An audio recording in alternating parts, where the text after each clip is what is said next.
like Joseph Gordon-Levitt, is his power? Is he like grow armor, like an armadillo, or something? Now that I think about it, I thought his power was just he can't die for 5 minutes. Oh, I thought he was just bulletproof. Yeah, Like he's got armor, like which is doable, but which animal is it? yeah. You know, is he? Right. Is it like a turtle shell or I don't know. Teenage Mutant Gordon-Levitt?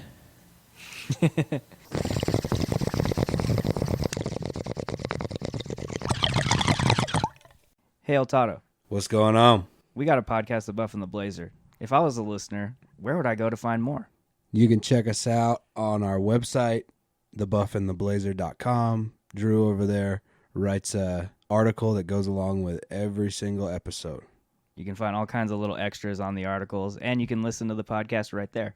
Also, you can subscribe wherever you get your podcasts. And, of course, we're on Twitter at Buff and Blazer. Follow us there. Get those clicks, people. The Buff and the Blazer.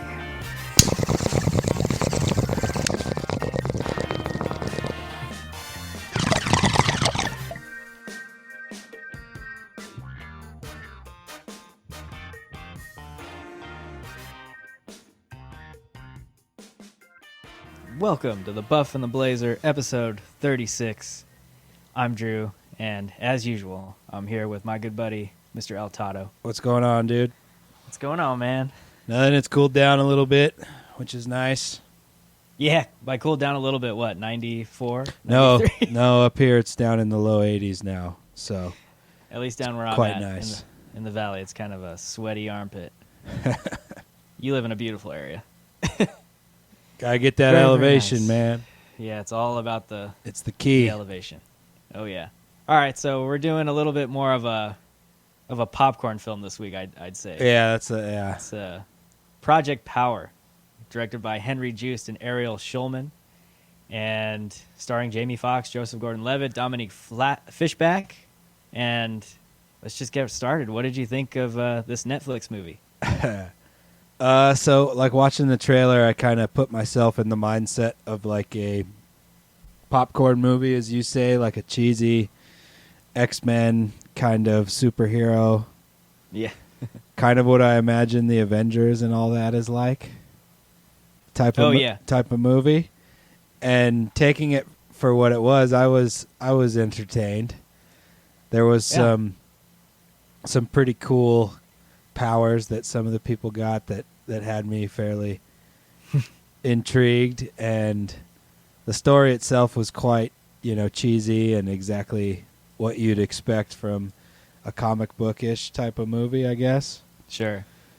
But I enjoyed some things about it quite a bit, especially how pretty a lot of it was shot. Yeah.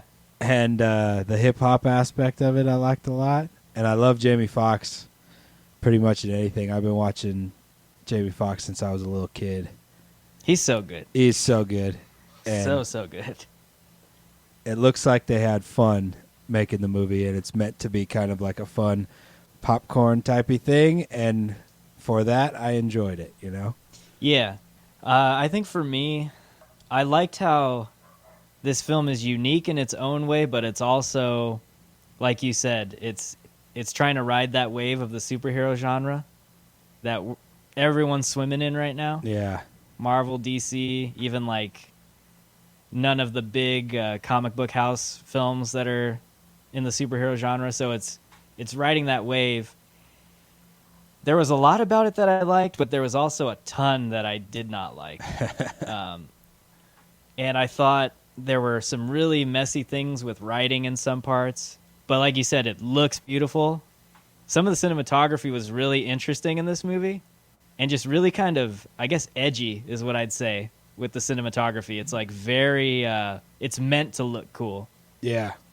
And probably just that, like meant to look cool, but not done in a way that's made to enhance like the story or anything. It's just all about looking cool. And I buy that. I dig that with films. And this one especially. And I guess what I did like about it a lot is that even though it's kind of in that superhero genre, I liked how the powers were based kind of like the powers were a little more grounded because they're all based of like animals, right? Yeah, but there's some problems with that too. Yeah. And I ain't gonna lie, like one of the first things I did after this movie was Google pistol shrimp. and, and I need to go back and see, but I need to check the Google Analytics to see what the percentage was of pistol shrimp searches like after this movie premiered. Because it's pretty badass. So yeah, it was entertaining. I think it's very much a popcorn movie, and it has like, I mean, Jamie Foxx in it. He's the lead, and then you have Joseph Gordon-Levitt and some other really good actors. I thought the acting was fine. But yeah, I had problems with like some of the dialogue, some of the script writing. The story was a little like cheesy and predictable, very predictable. Extremely. It's not meant to blow your mind with like twists and turns. Yeah, it was okay. It was there's a lot I liked and a lot I didn't like.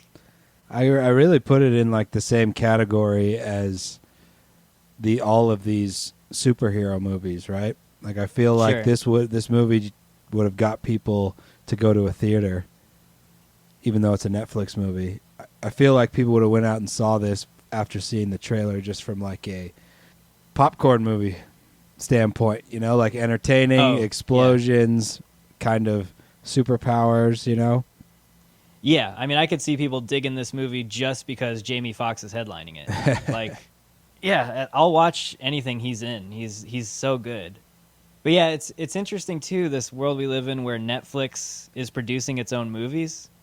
Because I feel like also at the same time, while maybe people would have seen this in a theater if it was meant to be released theatrically, I feel like Netflix is a place where people can shop around these different ideas for films that are maybe more original and not like a sequel or a reboot. And Netflix has become like that space where filmmakers can pitch an original idea. Well, quote unquote original. Yeah, I was gonna say maybe original idea, same framework. But Yeah. don't you feel like this type of movie, if it wasn't made by Netflix, would be meant to just throw into theaters and get people out, maybe stay out for a few weeks? Like it's not meant to be some masterpiece, but it feels like a movie theater movie to me. Yeah, no, it definitely is like a movie theater experience, I guess. At least with a budget, at least it looks like. Looks like they had a pretty decent budget. Well, I think we did the math on Netflix before. Yeah. So yeah, I could see a film like this being released in theaters, but it was amazing. Like I was listening to a podcast today and they were just kind of throwing around how so much of what's pitched nowadays to studios has to do with, is it something that's being done that every other studio is doing, and is it something that can sell internationally? And basically the equation boils down to, is it a reboot or is it a sequel? So that's the creative space we live in these days. So even this, like, it's very much in that superhero genre. I like that it doesn't have X-Men in the title, or Batman, or Superman, or the Avengers. Like, it's cool to see just someone else's take in the superhero genre. Okay. Not associated with Marvel or DC. So this wasn't like a graphic novel or anything before? Not that I know of. Because it has that feel. Yeah, it does. Yeah. From what I'm seeing right here, it's not based off of any like graphic novel or anything. Seems like it's an original story. The writer, Mattson Tomlin. Let's do it quick. I'm just curious. Known for Little Fish and Project Power. Yeah. Now he has some other ones. Solomon Grundy. All right, so yeah, he has a few films under his belt, but nothing huge. And I guess that's the case for these filmmakers too, the directors. Well, I mean, overall, in terms of making a big kind of blockbuster action movie like this, it really is pretty well made, I would say. Oh yeah, for sure. Like it's definitely not low quality. I'll say it's not low budget. It's not low quality. The directors know what they're doing in terms of like giving a film that looks good and directing action. And I mean, how hard is it to direct Jamie Foxx? I don't know. But Yeah, like I said, overall there were some things that I really didn't like. But yeah, the movie is really nice to look at, though. Well, some of those things you probably really didn't like have to do with our first little segment, right? Sure. So are we gonna spoil any of this for our listeners? When was this released? August 14th? Yeah, dude, we're 2 weeks deep. Yeah, we're beyond the premiere zone. Yeah. Okay, so we'll get into some spoilers. And it's if we Netflix, can avoid, so there's like not much barrier to seeing it. Yeah. If anything, you should have seen it twice. The style of movie it is. Yeah. Right? All right, cool. So first off, I had a problem with the writing of this movie, like the script particularly. Yeah, it's pretty bad. The first 3 lines of the film just do not make sense. So we were talking before we started recording, and who's the gentleman that plays the salesman? Biggie? Is that his name? Rodrigo Santoro. Rodrigo Santoro. So he's selling these pills, or he's presenting the pills so that his minions could go out and market it and sell it. And one of the people in the crowd is Newt, played by Machine Gun Kelly. Oh, isn't he like a dude, like a musician or something? Something like that, yeah. I think I've seen that name before. I have too. I have too somewhere. But anyway, so Machine Gun Kelly, Newt, is listening to this guy's spiel, and he blurts out something legitimate. He goes, "This sounds way too good to be true." It's like, all right, it's a statement. There's a period at the end of that.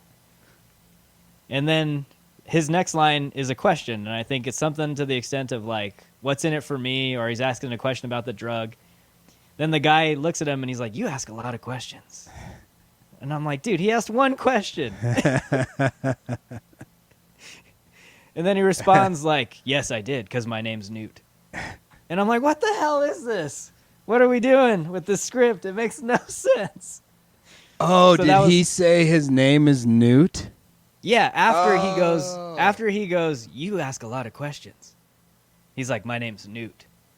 Oh, I thought he said I'm new. No, like I'm new around here. Oh. It made even less sense to me. Either way, it doesn't make sense. I didn't realize his name was Newt. I didn't make that connection watching later. Yeah, I'm pretty sure it's just he goes, "I'm Newt." Oh, I thought he said I'm new. Like I'm the new guy in town slanging drugs. And then I don't think so. In my head, I was like, well, why the hell are you talking to the big drug lord if you're new? Like, why isn't someone else? Oh, that's so funny. Either way, it doesn't make sense, though. Either way, yeah, it's bad writing either way. So, yeah, immediately off the bat, I'm like, all right, this script is going to have problems, I think. So that was just one blaring one. And there were a few, like, sprinkled throughout, and I didn't list them all, so I'm not going to do that. But, so that's what I knew what we were in for once the script started going. And then also I felt like there were a bunch of, like, these subplots developing that they just kind of threw away. Yeah. So, like, one had to do with Joseph Gordon-Levitt, who plays the police officer in the film, Frank, for the NOPD. And then you have his boss, right? Captain Crane, Courtney B. Vance. And they developed this whole subplot of, like, Joseph Gordon-Levitt's character has been actively taking the pills to even the score between the police department and everyone else taking the pills. And his captain finds out and is not thrilled with it. And he goes, "Hand over your badge and your gun." And he's getting ready to take it. And then Frank basically sells him on the idea that we need to level the playing field, and I'll go under the radar for the department and go out and get these guys with using the pill. And he's like, all right, I guess he agrees to it. And then I think that's the last we even see of him in the whole film. It is. It's kind of like, but yeah, that was kind of a subplot that they were developing, and there wasn't any interaction between him or Joseph Gordon-Levitt's character. Yeah, it gets paid off. They at least explain what happens to that whole situation. Like Captain was using him to do the dirty work that Joseph Gordon-Levitt perceived as doing the right thing, but he was really just using him to get Jamie Foxx because that's who they're all after. Mm-hmm. Yeah. So they did pay it off, but yeah, I get what you're saying. It definitely didn't thicken anymore. Right. It went from introduction to resolution, separated by a span of like probably 30 minutes of the movie, right? Yeah. Okay, and then I have one more complaint that I need to voice. Air those grievances. Yeah, I don't want to shit all over it, but these really bugged me. So there's a scene that Jamie Foxx is in with Dominique Fishback playing Robin, and it's after he kind of kidnaps her, and he has her in the back of his truck, and he's kidnapping her. And I thought in some places the tone was all over the place in this movie. So he gets her out of the trunk, and she's freaking out, like, understandably. She's just been kidnapped, and he's, like, locked her in the back of a trunk. And he's saying all these awful things to her. Like, I'm going to kill your mother. Don't play. Yeah, I'm going to kill your mom. You love her. She's going to be dead. I'm going to kill her. And, like, don't play the kid card on me. Like, you're a drug dealer. Like, you got to be responsible for your actions. He's super, super dark. And then 25 minutes later, they're, like, best buddies. Yeah. And then I'm just talking about, like, the language he uses when he's talking to her, and I understand that the whole plot of the film is him trying to get his daughter back. I would think he'd be a little bit more compassionate after kidnapping someone else's daughter. Instead, he's just putting on the hat of the kidnapper of his daughter and coming into that role, saying he's going to kill her mom and stuff. Yeah, that's interesting. I didn't think of it that way. I was like, man, that's kind of dark. And he could have been, you could have pulled that off and not been as brutal with the writing, I guess. I would have liked the whole story and plot line to be much darker. Okay, yeah. Because it kind of had that vibe in the beginning of the movie. Yeah, and see, my problem is not with it being dark. My problem is it being really, really dark in that moment, and then it's like really light in other moments. Yeah. Like, just give me some kind of consistency, if that's what you're going for. All right. But yeah, that kind of blew me away. I was like, man, he is beating this girl up, like, with the words. But yeah, so those were some of my big critiques of this movie. All right. Well, we'll get to what I like too, but I want to hear your take on some of these things. Okay. Or what didn't you like? So the story arc and all of the characters in the story are exactly in place in the normal movie world. Yeah. And that's kind of what bothered me. Nobody was really kind of either like morally ambiguous or motivationally ambiguous. Everybody was like, right, you like the second everyone's introduced in the movie, you basically know they're a good guy and they're a bad guy. What's funny is you say that, like, no one's morally ambiguous, but I felt like they were trying to do that, and it didn't work. No, it did not work at all. Because they're trying to make Jamie Foxx's character morally ambiguous because he's willing to do anything to get his daughter back. And they're trying to make Joseph Gordon-Levitt this, like, crooked cop taking, like, a pill to do the cop's work. And clearly they're both, like, protagonists. Yeah, totally. Yeah, there's no deception there.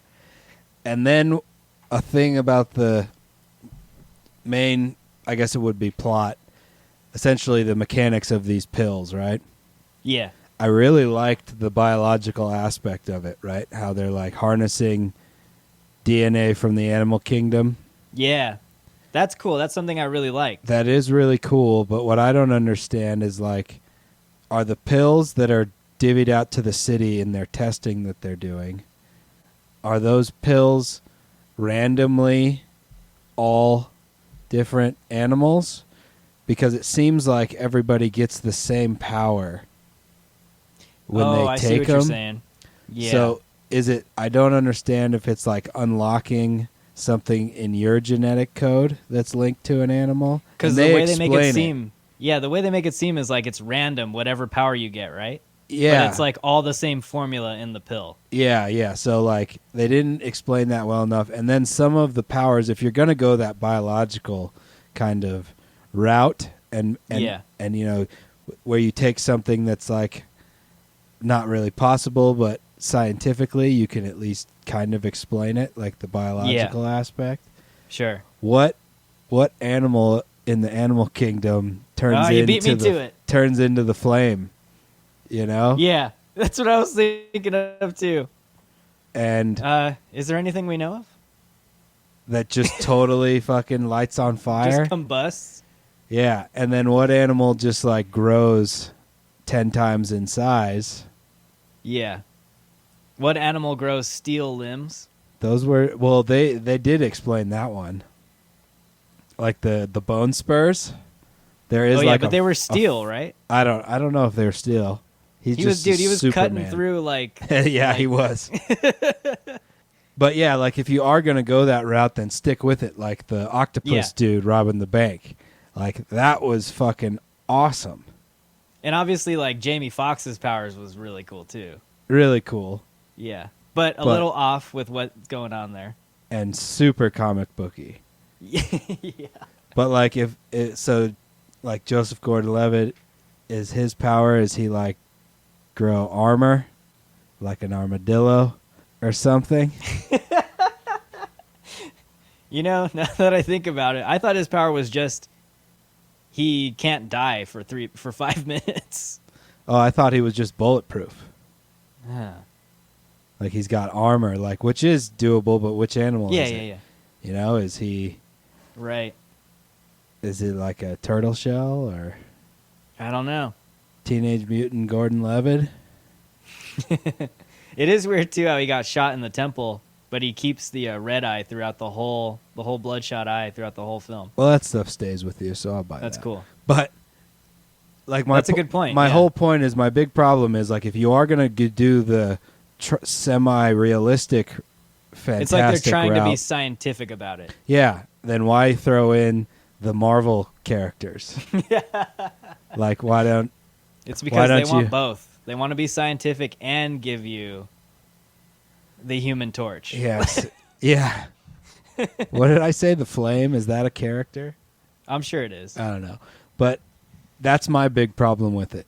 Like, I'm all for accepting non-believable stuff. Yeah. But don't try and spin it in a semi-believable or at least explainable way. Sure. And then deviate from that within it. Right? Yeah. Yeah, no, that's a fair point, too. That's my biggest problem with, like, the whole story and the whole construction of the story. Yeah, no, that's fair. And there's lots of animals out there. I'm sure they could have found all kinds of cool, like, little powers to spin off of animals. Yeah. So that's weird. But yeah, I was thinking the same thing. I'm like, what animal just combusts? Yeah, is there an animal that just, like, lights on fire? Not that I know of. But, like, the chick who's in the test tank and she's thermal regulating, like, that's cool. Yeah, that is cool. Because some animals can do that. And she's completely wasted. Yeah. She's just there to look at. So yeah, it has some problems. I have a very unimportant like gripe with the pill itself. I'm like, why is it the size of a suppository? Like, it's a light up, stick it up your ass pill. It's huge. And I get it, like they have to make it look cool, but The Matrix had some pretty important pills, and they were just normal pills. Yeah. I don't know. Whatever. It's not that kind of movie. All right, so what things did you really like about it? In terms of the story and everything? Sure. Yeah. While we're on it. I like Jamie Foxx as just like the ultimate badass. Yeah. You know, he is great in that role. Mm-hmm. And I was waiting the whole movie to find out like he has power without taking the pills, but it didn't kind of go that route. Yeah. But I got to say, the things I really liked about the movie don't have much to do with the story itself. The story at all. To be honest, like I like the crazy CG super characters. I love the fight scenes. I loved a lot of the like big city shots in New Orleans. I thought that pause after my question was a little telling. Yeah, and I liked a lot of the rapping in it. Yeah.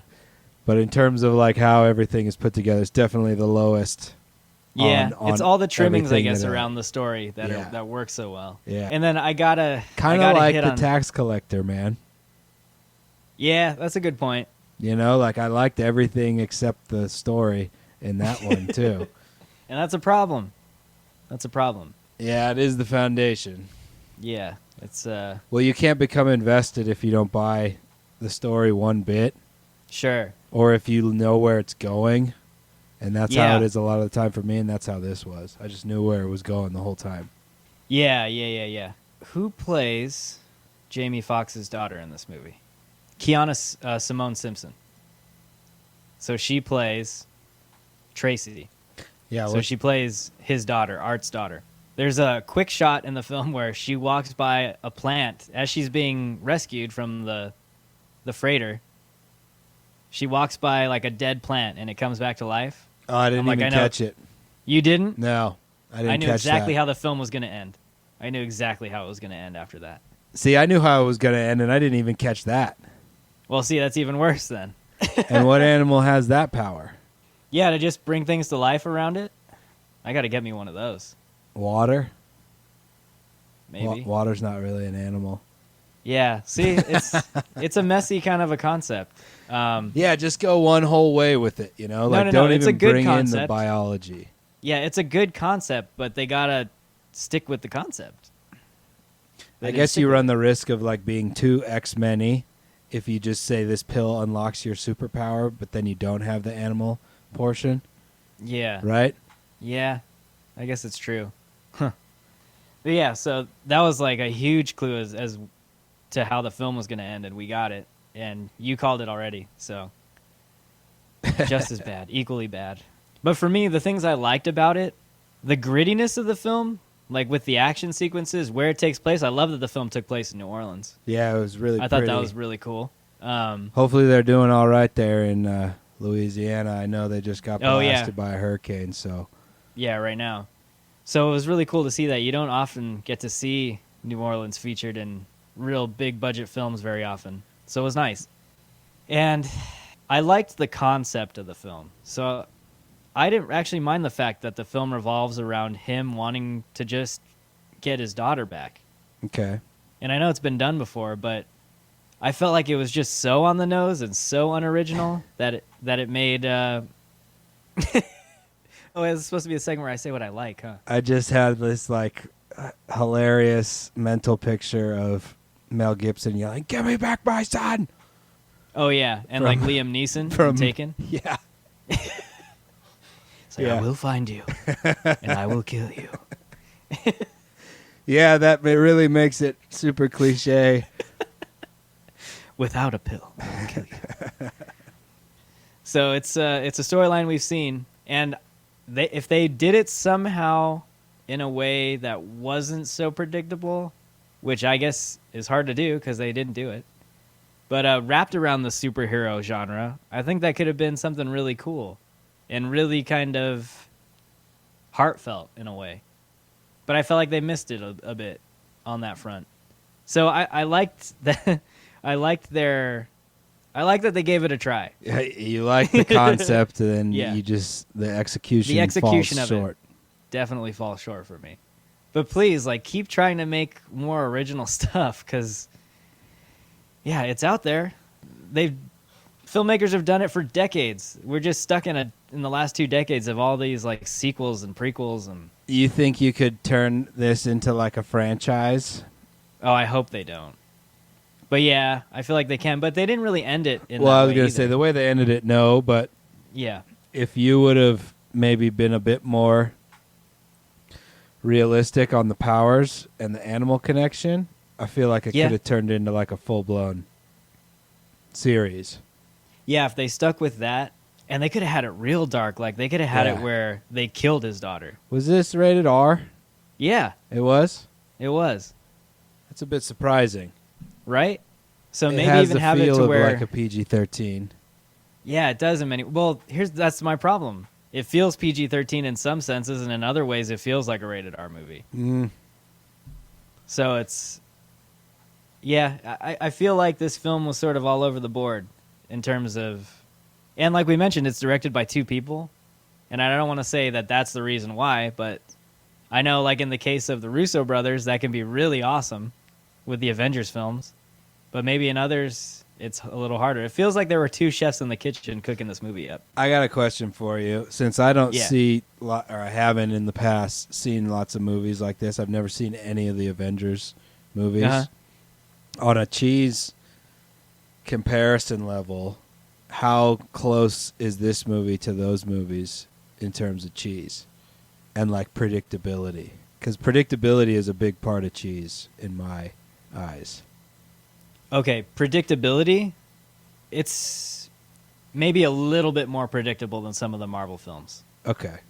Okay. In terms of the straight up cheese, like the real wholesomeness of the story, Yeah. I feel like this is a little bit worse.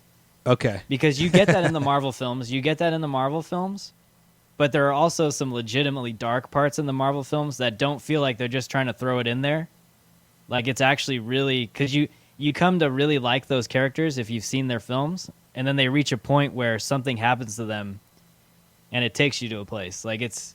So you do develop, like, emotional connections, and they kill people off and kind of catch you off guard, stuff like that? Right. Yeah. Oh, that's good. Yeah, it's good to see some heroes die. Always. Yeah, so Marvel, in that sense, comparing it to Marvel's just on another level. Like, they're in the genre of the superhero genre, but they've mastered the genre. Like, they've done it in a way where you get what you want, and they also give you something that you don't expect on some level. So, yeah, I'd say this film is a little bit less strong in that sense. Like, it hasn't mastered being in the superhero genre like how Marvel has. Okay. But it was a good shot at it. But they were trying some new things. Yeah, it's definitely kudos for trying to do something in this genre that isn't connected to that shit, right? Yeah, like they were trying to bring new flavors and new shades into the genre, I felt. But yeah, so I appreciate that. I really like that. And having been or being a big Marvel fan with those films and a DC fan, I hope that they can get it right at some point. DC's just now starting to like figure out what they're good at in the genre, because their movies have been kind of mixed and garbage compared to what Marvel's been bringing out. But I feel like they're starting to get what they do well. So they're adding their own flavors to it. So it is what it is. So, should we move on? Yeah, let's move on from... Let's move on. We shit all over the story enough. Well, I won't say we shit on it. Like, I think we voiced some pretty legitimate criticisms of the story. Okay. Yeah. So let's be fair to ourselves. All right. All right, let's talk about what I actually really liked about the film is the cast and the acting. Okay. So Jamie Foxx, I mean, come on. What else are you going to say about Jamie Foxx? He's awesome. He's awesome. He's always good in everything he's in. He's good. He's believable in everything. And for me, the same goes for Joseph Gordon-Levitt. I think he's always good in what he's in. And he still looks like he's 16. I would say it may be a bit more macho in this than I've seen him in the past. I don't know. Yeah, you know what this character reminds me of? He was in The Dark Knight Rises, and he plays a cop in that movie. And his character is very similar. But yeah, he's been in so many good things, so many good films.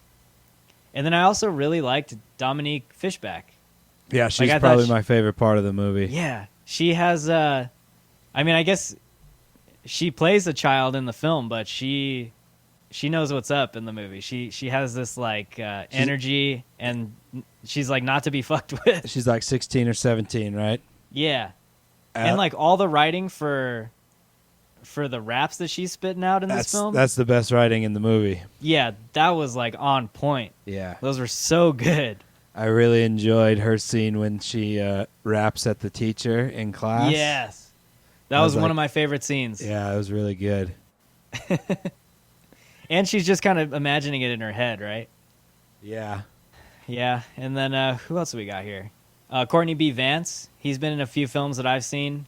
He's one of those actors where you don't remember what film you saw him in, but you recognize his face. Yeah. And he brings like a gravitas to his roles just because of the way he carries himself on camera. So I thought that casting him as what is he, a captain? Yeah, he's the police captain. Captain Crane. I thought that was really spot on casting for him. What'd you think of some of like the villainous superheroes like Tate Fletcher? He plays Wallace. Yeah. He's basically the Juggernaut. Uh-huh. Yeah, and I was trying to think what other films I've seen him in too, because he's very recognizable, and I was like, oh yeah, John Wick. He's in John Wick. He's in Jumanji. He's in Jumanji? Yeah, he's in Jumanji. He plays. Doesn't he play like one of the main bosses? I don't remember. Yeah, pretty sure. I just remember I liked Jumanji a lot, the new one. Yeah. Didn't they make a second one? Yeah, the second one's really funny too. Oh, okay. Yeah, that's a good one. He just has your like typical goon look, like henchman. But here's another thing I bring up: who's the villain of this movie? The pill and the Like, the evil scientists. So like just the organization behind the pill, I guess. Yeah, they're the villains. All right. That's it. Cool.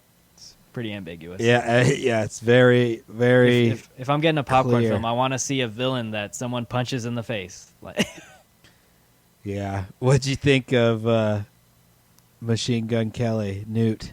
yeah, he was really good too. He has a very like Aaron Paul in Breaking Bad feel Yes. in this movie, like totally strung out on this superpower pill. Yeah. And another one of my favorite sequences in the film, the whole like apartment Newt sequence with Jamie Foxx. Yeah, it's pretty sweet. That was really, really well done. It was really fun, and like how before he goes nuts Yeah. and before he turns into the Human Torch or whatever, he still has like burns all over him.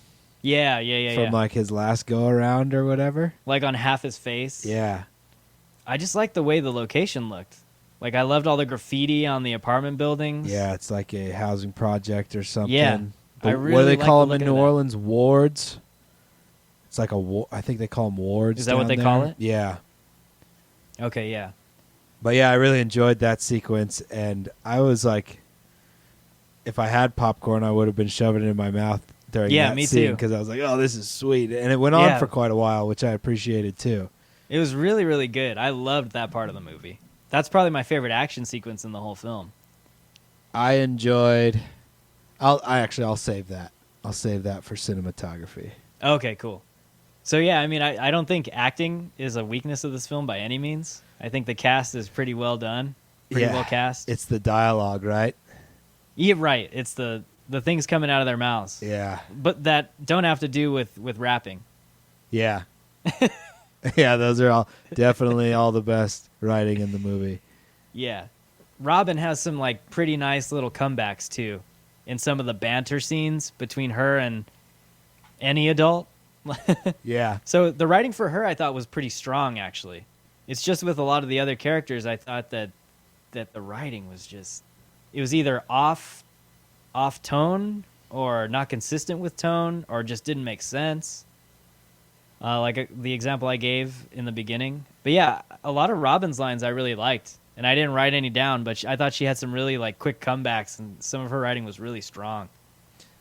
Yeah, she was definitely my favorite character in the whole movie. Yeah, she was great. What do you think of Biggie?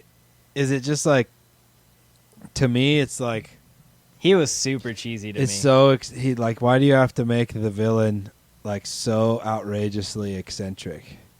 And so outrageously like predictable and generic. Yeah.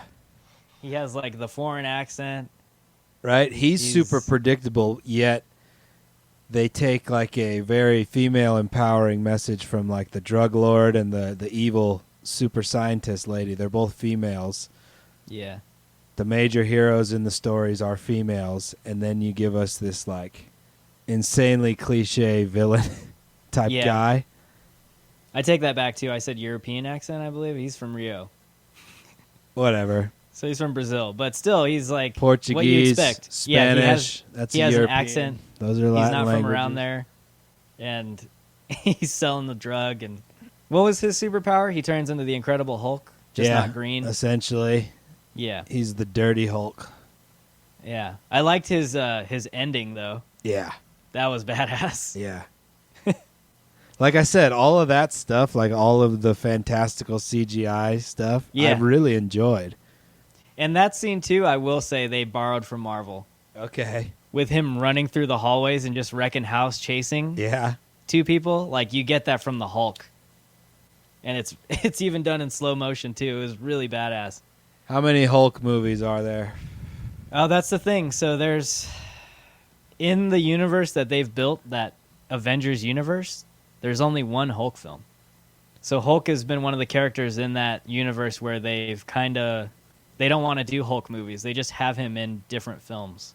So there's just too many older Hulk movies? I guess, yeah, there were a bunch of like Hulk, like what, 10 times? Yeah, they've done a bunch of Hulk films. So I think they just kind of reached the end. Like they were like, we don't need to keep doing it. Lou Ferrigno was Hulk in the 80s or something? Yeah, Lou Ferrigno. Mark Ruffalo's Hulk in the... They did like a full CG Hulk in the middle 2000s, right? Yeah. Edward Norton played the Hulk for a little while. I haven't seen me some Ed Norton in a long time.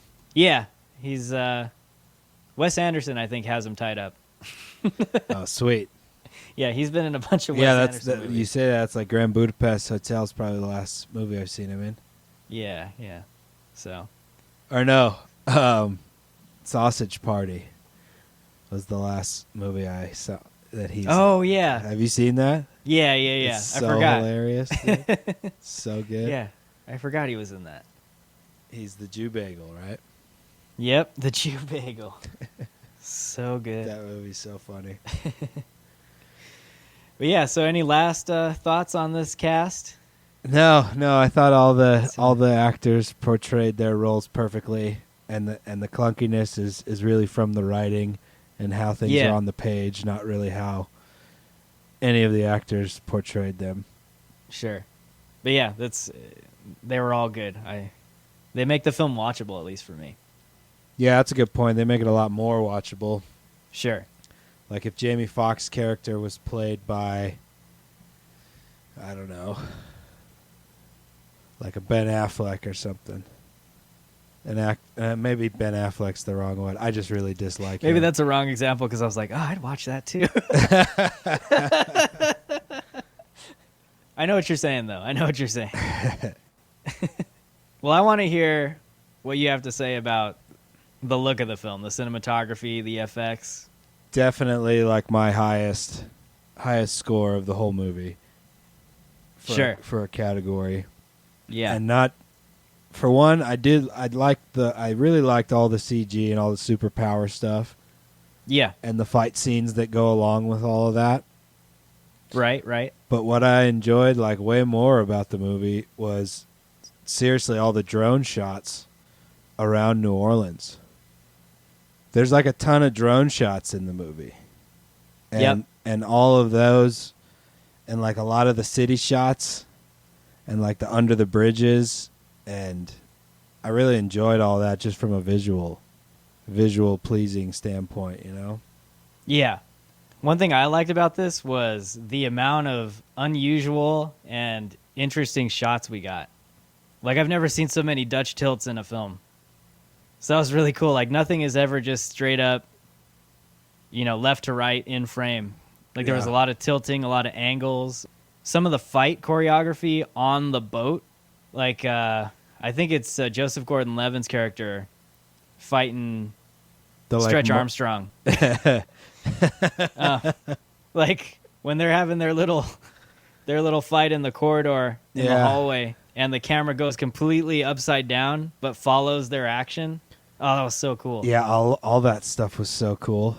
Yeah, so well done. So yeah, the cinematography in the film was really, really interesting and really different from a lot of action films. That was really cool.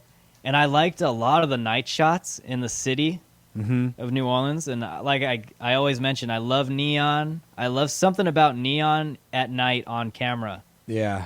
I love that look. So what is it when Joseph Gordon-Levitt's character finally gets on screen for the first time with Robin, and like they're in, it looks like some abandoned, like amusement park, fairgrounds. Yeah. Right. And you get that lighting. It just looked really, really nice, really cool to look at. So I enjoyed a lot of that aspect of the film. Did you have like a favorite special effect in the movie? Because there's a lot of good ones, and I absolutely enjoyed all of them. Like every superpower that gets detailed, I liked all of them, but I have a favorite. Okay. I think for me, I kind of like the obvious one when Joseph Gordon-Levitt gets shot in the temple, and you see the shock waves on his face. Yeah. That was really cool. That is a pretty cool shot. But what was your favorite? The octopus bank robber, dude. Yeah, that was cool. That whole chase scene yeah. was awesome. Yeah, it was really well done. It was. I loved all of that. And like when he gets blasted with the ink from the bank bag and he's like half visible and half kind of camo still, like, oh, it was so cool. And the amount and I love when you first see him too, and he's camoed into the back of the wall. Yeah. That was really cool. Yeah, octopus are like such cool animals. If you ever, see footage of them like changing their texture and changing their color, to mirror their background, like it looked so good to me. And that was an example of the science part of like the superhero element working really well. Yeah. And he wasn't like a big dude. He wasn't like menacing or anything. He was just like a normal sized dude, butt ass naked, robbing a bank. Like, is hilarious. I'm surprised they haven't come up with just a comic book character with those powers already. Just the straight camouflage powers, or even just to have the powers of an octopus, like either DC or Marvel. I'm surprised that hasn't been done because that worked really cool in this film. Worked really well. Isn't like Mystique and X-Men kind of like shapeshifter? Sort of, kind of, yeah. But not like strictly based off of an octopus. Yeah. But I guess Octopus Man or Octopus Woman doesn't sound all that cool. It wasn't the Invisible Man, at least the way they portrayed in the movie we reviewed. It's kind of the same thing. Yeah, it's like similar tech, I guess. Yeah. But yeah, that's a good one. That was definitely my favorite sequence. I loved it. It's so colorful. It had like a... you've seen those festivals, I think they're in Europe or South America, where they like throw colored chalk all over everybody. That's like what that whole scene kind of looked like to me. Yeah. Uh-huh. It was really colorful and really entertaining, and Frank is just chasing him all over the place and fucking him up when he gets his hands on him. Like, I really liked that a lot. Yeah. And I guess the sequence at the very end with Jamie Foxx when he's pistol whipping somebody. Yeah. That was like that's like something you'd see in a DC film. Yeah, for sure. Hardcore power like that. Or X-Men, right? Yeah, like Magneto or something. Yeah. Just something ultra. Yeah, it does have a very Magneto vibe to it. Yeah, with the slow-mo and everything, that's like cookie cutter superhero power. But that being said, it was still pretty entertaining. Oh, yeah, for sure. And like I was really, really eager to type in pistol shrimp and see what they were all about. Have you seen like videos on those, on the pistol shrimp? I don't know. I've watched so many like underwater documentaries. I feel like I've probably seen it before. It's so cool. Like they literally have one pincher that's bigger than the other, and it's like a gun. Yeah. And it creates a bubble that like has a temperature of like 4,000 degrees Celsius or something. That's really cool, dude. And it lasts for like a millisecond, and that's what kills whatever it's in its path. It just like stuns it to death. That's so cool. So yeah, he kind of explains it a little bit, and I was like trying to see if what he was saying matches up with the real pistol shrimp, and it seems to do it. And it's like, okay, if you are going to do that, why have the flame guy and the giant, and I guess the Stretch Armstrong is viable.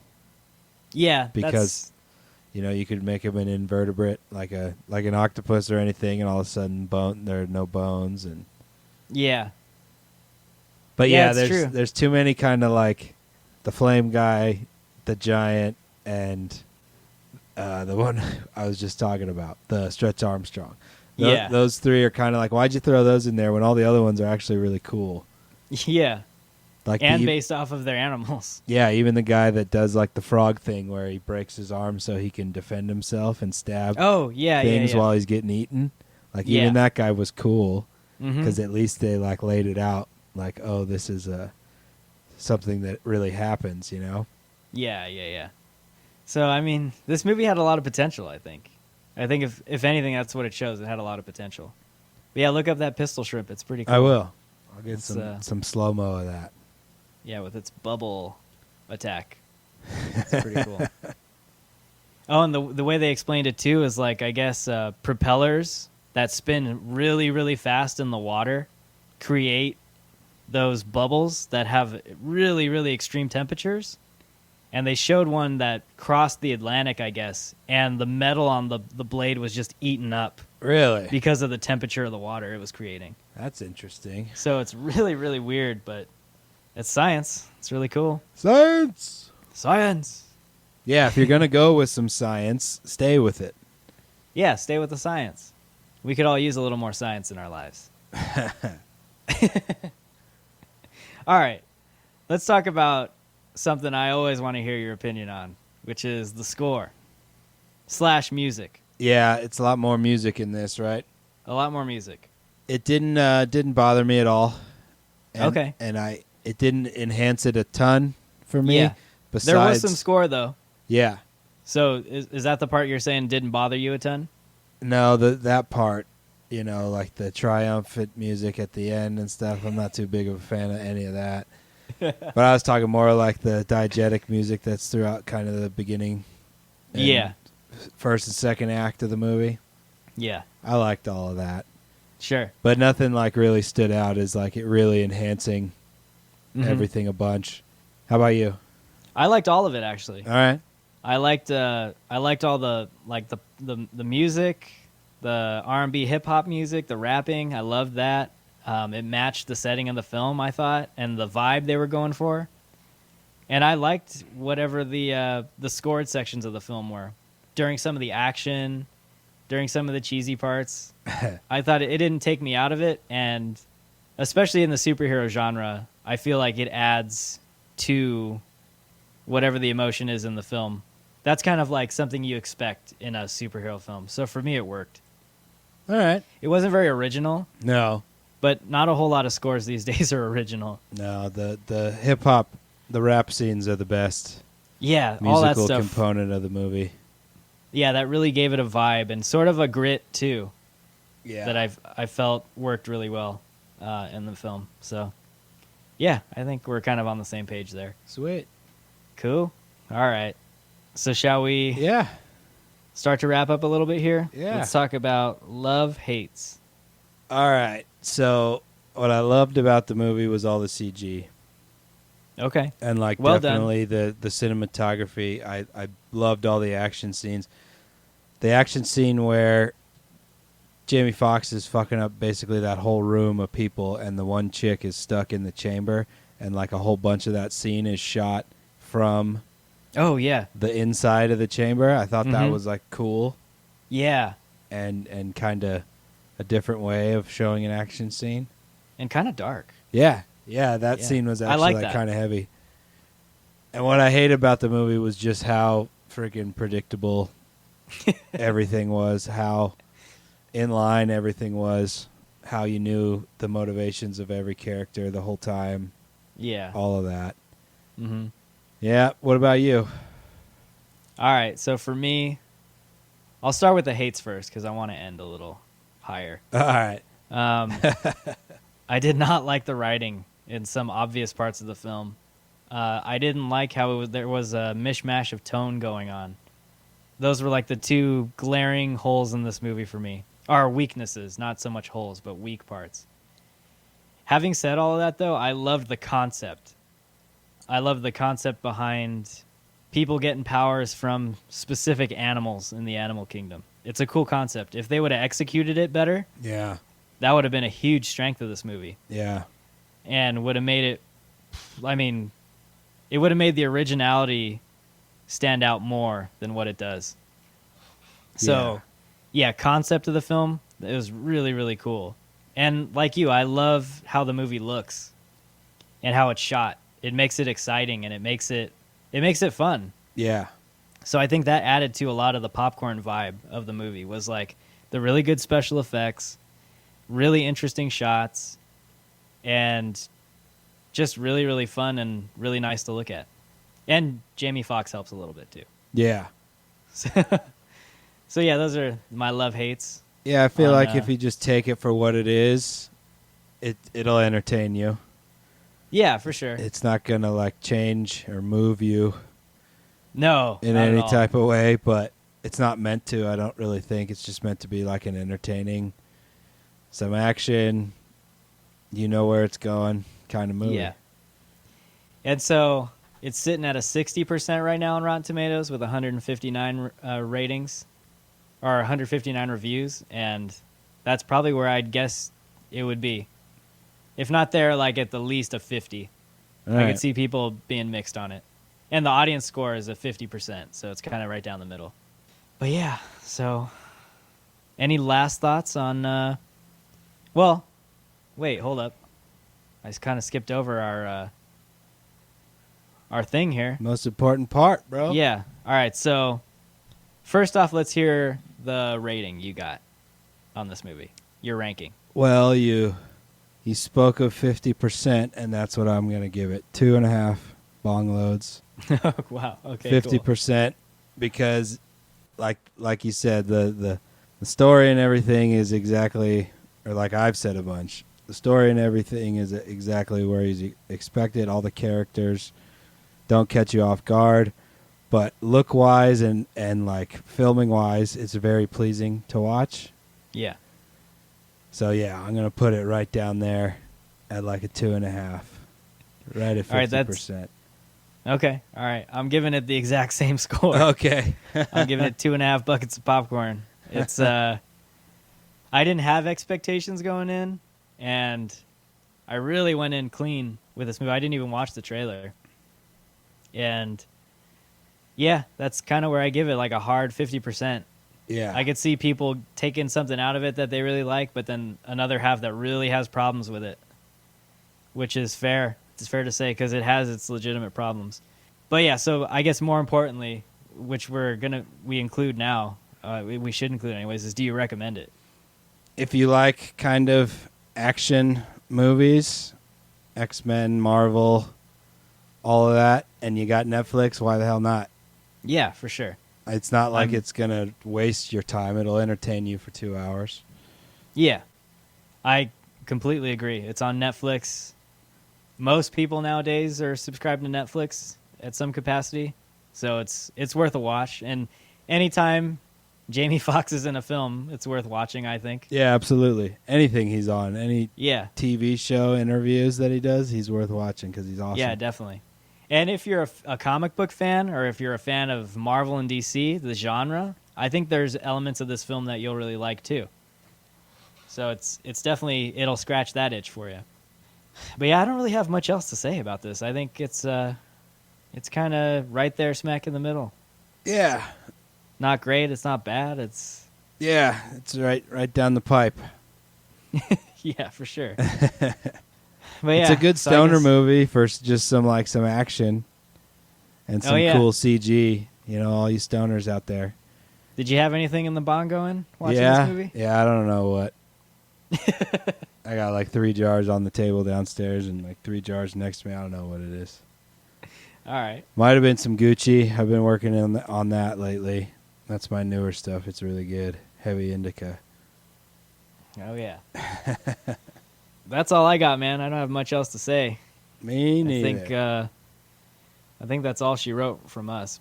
That's what we got. We just talked about Project Power with Jamie Foxx, and we broke it down a little bit. And this has been episode 36 of The Buff and the Blazer. And that's all we got for you guys. Everyone have a good week, and we'll catch you next time. Stay safe out there, people. Peace.